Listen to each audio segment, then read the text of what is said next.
Good day, everyone. So hope you're doing really well. We're going to be doing a bit of parkour here with Xilonen in the background, whilst we talk a bit about a little fun topic in Genshin, and that is the meta.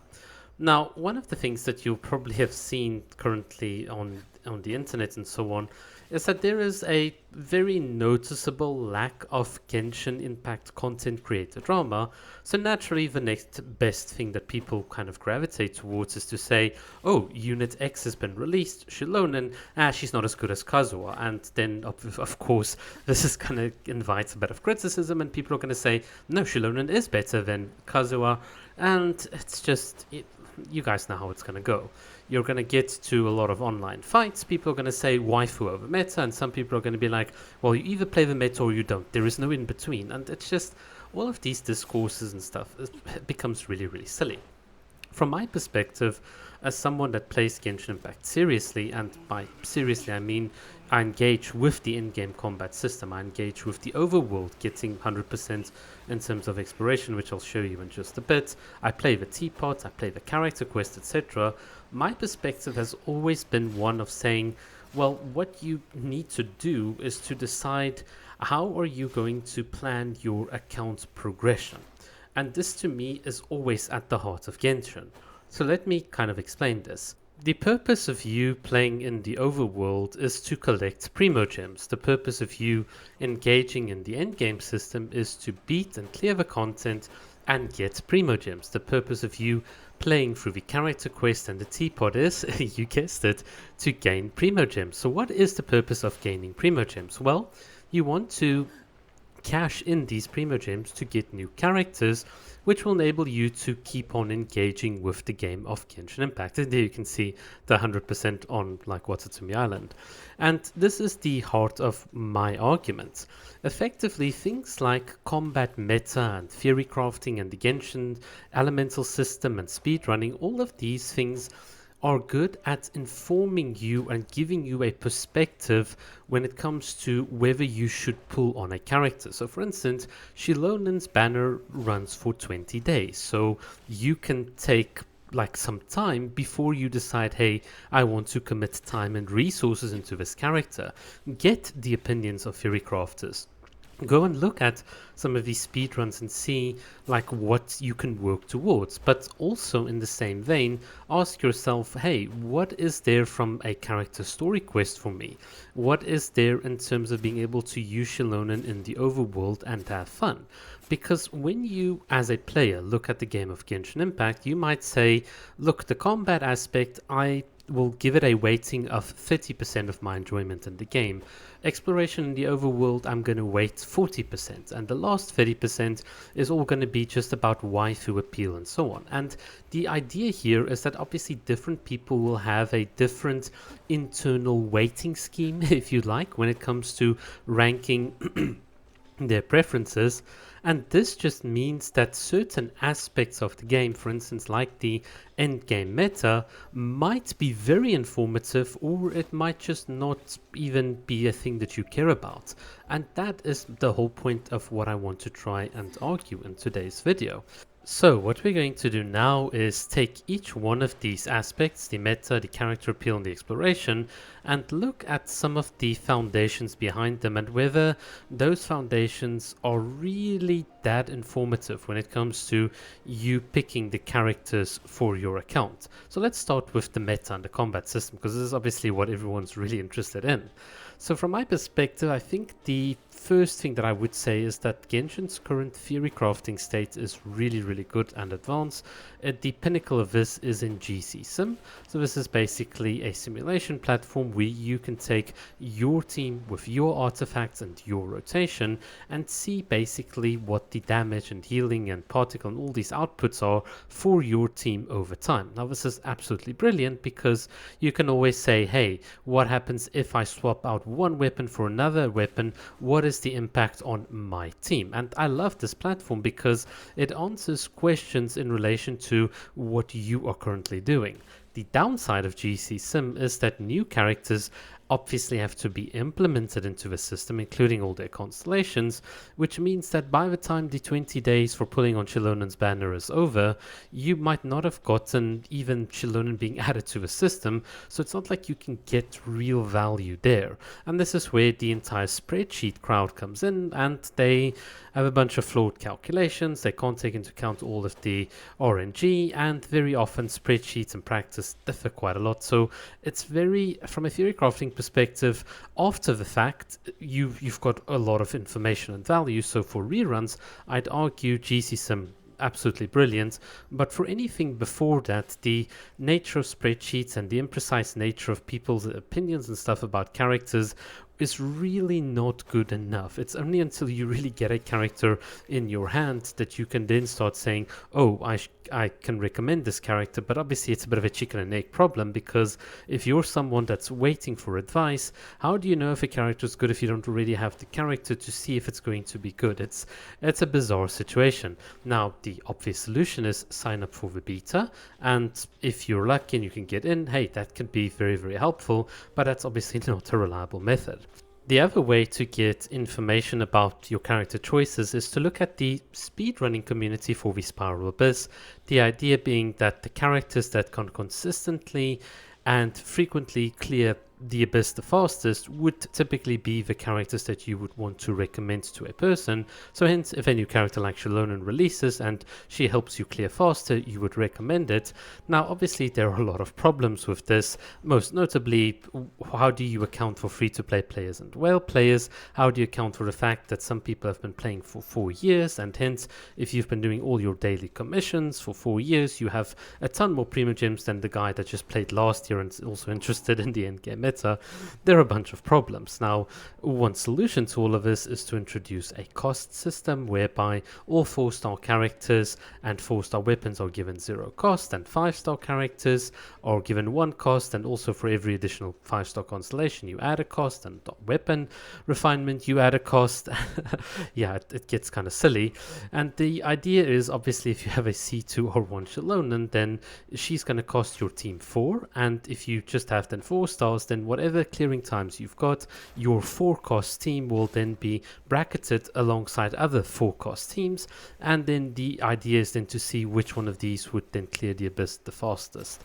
It is an interesting system, but it's incredibly arbitrary and not well thought out for the game mode, which is Genshin Impact. Most notably, anything that calls itself speedrunning needs to be repeatable, so I can't go back towards a years ago Spiral Abyss and clear what the content from a year ago with the new unit. So that is kind of a big problem that I've got just philosophically.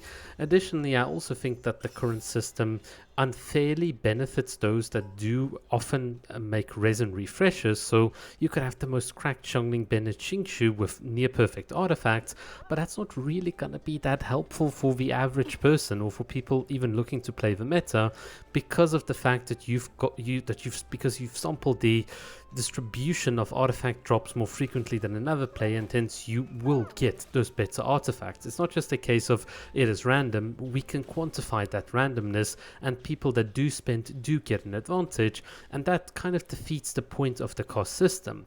Additionally, the unevenness in power levels between certain 4-star characters in their constellations and 5-star characters in their constellations also brings into question some of the fairness here.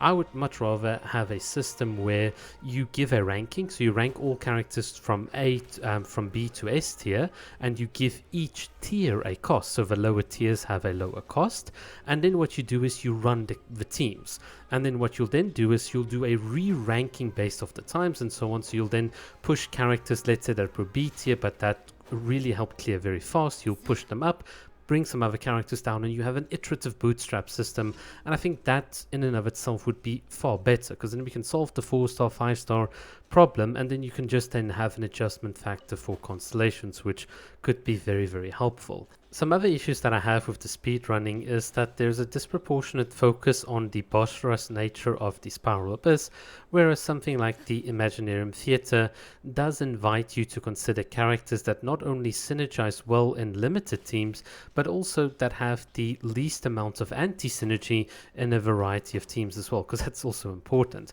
My point being is that speed running in and of itself is not the only informative metric, and that combat itself is also more than just speed running. So that's my problems with it.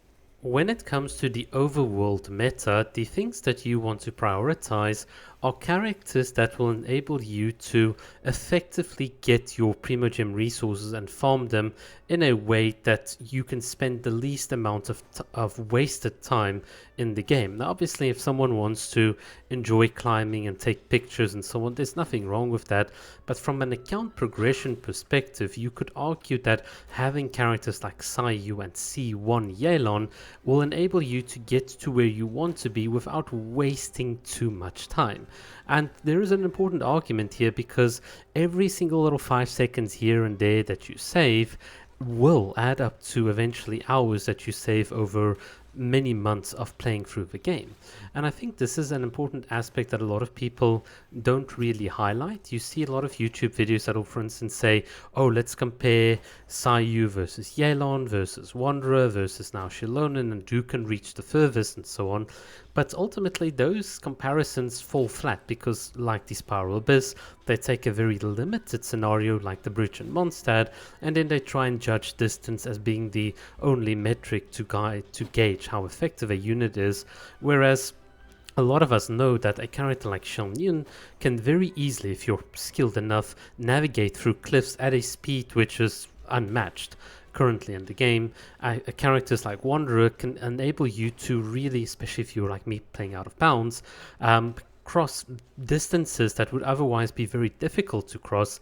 And it's just fun when you start playing with the environment and how you manipulate the environment, how much enjoyment you can get from doing things like parkour, or being able to make the environment more dynamic than just what it is as presented. So typically in Genshin, you're presented with enemies, there's a chest, you go and do some stuff, or here's a quest, you fetch something or you clear something, you unlock something, that's it. And a part of what I think Genshin currently fails is the ability to introduce a bit of dynamic flavor to it, and hence this is why you can see in the background we've got Xilonen playing with the environment, almost using the game as a sandbox to have a lot of fun. And if you're like me and you love abusing these sorts of things, you can even use it for exploration purposes and getting faster account progression. Of course, Oyo would not like that, and hence obviously things like what you can see in the background will eventually be patched out, but it does go to show you that the value in exploration and what a new character can bring is not to be underestimated. So for instance, a lot of people have said that they like Farina more than Kokomi. And the meta players would all be like, yeah, I mean, you can omni buff and all of these things, but if you just throw aside the meta players, what you find is that a character like Farina gives you a massive exploration in Fontaine, because the underwater combat is much smoother. A lot of people seem to forget that she reduces the cooldown of any of the, I think, xenochromatic creatures that you get, which is absolutely absurd. She can heal you on demand wherever you are. She buffs her own damage. It's just crazy. She obviously goes through all the water and so on, and it's crazy how much exploration utility is in Farina. And from a pure meta perspective, for a casual player, you could argue that that is way more valuable than getting some of the other characters. So I would definitely argue that a combination of a Xianyun, a Yelan, and a Farina, plus the Geo Traveler, and you can do pretty much 90% of the exploration in the game. Obviously, having a Zhongli will allow you to break through certain areas, but we can leave that to the future. However, when it comes to, again, judging the exploration and the foundations for it, I do still think that just because characters have the exploration advantage is not always like the best reason to get them. So here's a good example. When you've got teleporter waypoints and you've got the ability to farm certain routes, like someone's already mapped out an efficient mining route, then very typically you'll find that the combination of characters that will get through that mining route will not be the same combination that will, like, for instance, allow you to go past the cliffs or explore the ocean very, very quickly. In other words, the advantage that you would have gotten by using some of these characters would be downplayed by the fact that you need to constantly swap to other teams, and hence that little bit of advantage you've got kind of is then counteracted by a more efficient route to exploring the overworld. Hopefully that kind of makes sense, but it's something that I found, and it's really crazy how once I swap to certain characters and do an established mining route, it's much quicker than just using a Xilonen and so on, because of the nature of the characters that are involved, and obviously the terrain and so on, which makes Genshin interesting. There's a lot of things to still solve in the overworld, and I think as a basis just to recommend characters, exploration is an area which I think has been undersolved. So certainly hoping that more people will perhaps pick up that, especially now with the Natlan characters and their movement maze abilities, and perhaps we can get some more insights into that, or perhaps we can start creating our own exploration meta in the game. Right, and then finally, we need to talk a bit about the other aspects of the game. So this is the character appeal. So I think the problem you always have with character appeal is that you don't know a character until they come out. So by this I mean, you might think that a character like Kazuha is such a cool dude, and then you play a story quest and you're like, yeah, he kind of lost his appeal. And I think a lot of people even thought this of Xilonen. They thought, oh, you know, you've got this mommy-dommy character, and then once they play the quest and you start exploring the character's personality, it just does not hit the same. So this is another aspect of where the initial hype and marketing and almost presentation given by a character is not enough. So the waifu aspect of it might not be good enough to inform you of whether a character is worthwhile, precisely because the character, and once the story comes out, might not be what you've liked. It might also be that the character is too static, they don't get enough content and support from Hoyo, so you end up with a character that you just kind of get bored of and outgrow, which is, I think, what we can basically criticize a lot of the characters in Genshin for. A good example is, for how long is Klee going to be a child?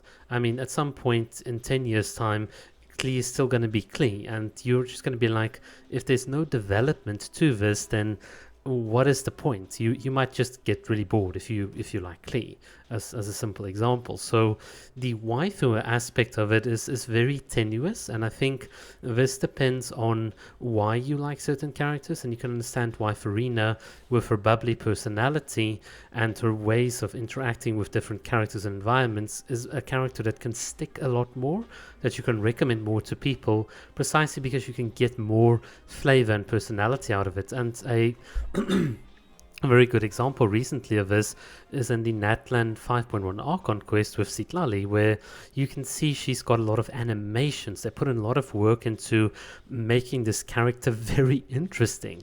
And that's the type of thing that you want to see, because characters with interesting personalities really are characters that you can still want to play with. They won't they'll help extend the longevity of the game, and certainly from an appeal perspective, it can be a character that you would like. But other than that, I do think that the first impressions foundation towards getting a character and liking characters is something we're all guilty of, but it's not everlasting, and this is why people eventually get bored of the game and want to move on to the next game, so that they can only get bored of that game within a couple of weeks. I think a classic example of this is Jane Doe from Zenless Zone Zero.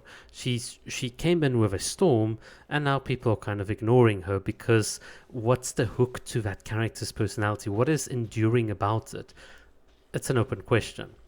In any case, so I think this, from my side, the video is already going on for far too long, but I think this is what I wanted to talk about today.